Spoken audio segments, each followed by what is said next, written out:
चलिए और अब बात करते हैं ललिता सुसाइड मिस्ट्री की। सुसाइड से पहले ललिता का वो ऑडियो जिसमें उसने पति और ससुराल वालों पर गंभीर आरोप लगाए थे, उस पर अब पति रोहित चिल्लर की सफाई आ गई है। रोहित ने एक वीडियो मैसेज में अपनी सफाई पेश की है और कहा है कि उसने कभी दहेज की मांग नहीं की।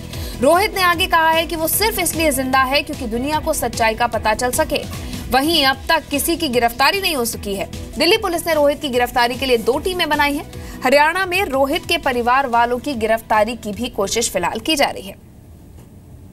पत्नी ललिता की खुदकुशी से पहले जारी हुए ऑडियो टेप के बाद अब उसके पति कबड्डी खिलाड़ी रोहित चिल्लर ने यह वीडियो जारी किया है। भारतीय नौसेना का हिस्सा रोहित चिल्लर ने वीडियो में दहेज मांगने की बात से इनकार किया। उसका कहना है कि वो जांच में सहयोग करने को तैयार है। हालांकि अभी दिल्ली पुलिस उसकी गिरफ्तारी की कोशिश में लगी है।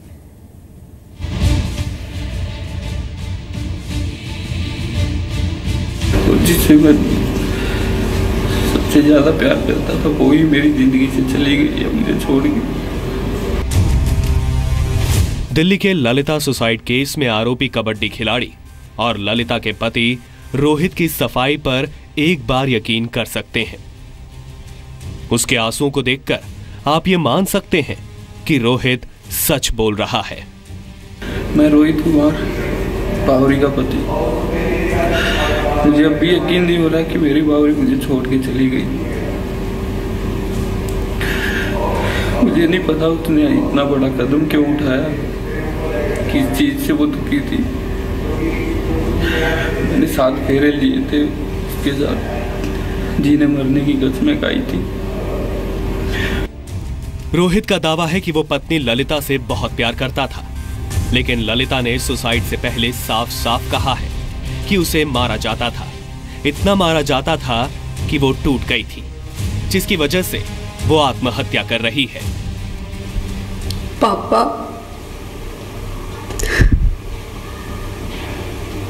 I am sorry. बहुत समझाया, बहुत कहा, कमजोर नहीं हूँ, सच में बुज़दिल नहीं हूँ, जीने नहीं दे रहा। इतना ही नहीं, रोहित का दावा है कि उसने कभी दहेज नहीं मांगा, लेकिन ललिता ने सुसाइड से पहले ऑडियो में गाड़ी मांगने की बात बार बार कही है।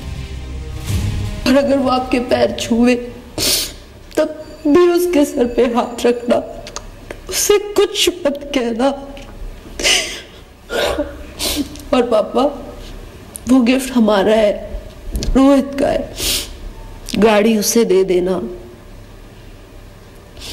कुछ नहीं है ये सब, और उसे ये बोल देना वहां उसकी वॉच भी है और सब उसी का है, और वो गाड़ी लेकर चला जाए। कभी उसका दिल करे तो वो यहाँ पे भी आ जाए। पापा, अपनी बेगुनाही का सबूत देने के लिए रोहित ये तक कह रहा है कि वो सिर्फ इंसाफ के लिए जिंदा रहना चाहता है, नहीं तो वो भी पत्नी ललिता के पास चला जाएगा। मैं जिंदा इसलिए हूँ कि दुनिया को सच्चाई का पता चले। वो ये ना सोचे किसी भी इंसान के बारे में कि सभी मर्द ऐसे होते हैं, सभी लड़के ऐसे होते हैं, और उसके बाद मैं भी अपनी बावरी के पास चला जाऊंगा। लेकिन रोहित की सफाई पर किसी को यकीन नहीं हो रहा। उसके ससुराल वाले तो रोहित पर ललिता की खुदकुशी का सीधा आरोप लगा रहे हैं। इसमें इसके सास ससुर और पति ये इन्वॉल्व है, जो कि उसके सुसाइड नोट में भी लिखा हुआ है। इतना परेशान कर रखा था कि वो सुसाइड करने के लिए मजबूर हो गई। इस बारे में कई बार लड़की ने शिकायत की थी, लेकिन अपना घर बसाने के लिए उसने सोचा पापा इसको समाज में या पुलिस में मत दो। इस बीच ललिता सुसाइड केस में अब तक किसी की गिरफ्तारी नहीं हुई है। दिल्ली पुलिस ने आरोपी कबड्डी खिलाड़ी और नौसेना में काम करने वाले रोहित की गिरफ्तारी के लिए 2 टीमें बनाई हैं।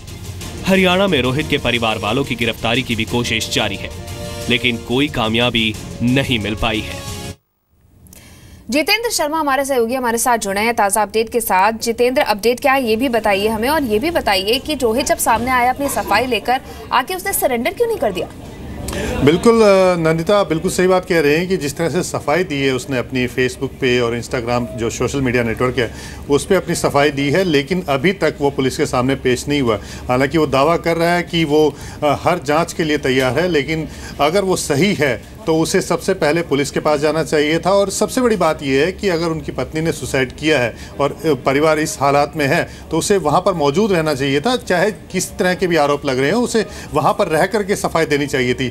लेकिन अब जिस तरह सफाई सामने दी है तो इसका मतलब ये लग रहा है कि कहीं ना कहीं सोची समझी ये सफाई है, पूरी तरह से सोच समझ करके ये कदम उठाया गया है। हालांकि पुलिस ने मामला दर्ज कर लिया है 304B और 498A के तहत ये मामला दर्ज कर लिया है। इसका मतलब ये है कि दहेज मांगने का आरोप जो लगाया था परिवार ने वो, और साथ ही दहेज की वजह से हत्या जो हुई है उस मामले में ये मामला दर्ज किया गया है। और अब पुलिस अपनी जांच कर रही है। नेवी से भी सहयोग मांगा गया है क्योंकि इस समय रोहित कुमार नेवी का एम्प्लॉय है, नेवी में वो काम करते हैं, एज ए सेलर वो नेवी में तैनात है। जी बिल्कुल शुक्रिया जितेंद्र तमाम जानकारी हमें देने के लिए। तो अभी तक गिरफ्तारी नहीं हुई है ना रोहित की और ना ही उसके परिवार वालों की। दिल्ली पुलिस की 2 टीमें उनकी तलाश कर रही है।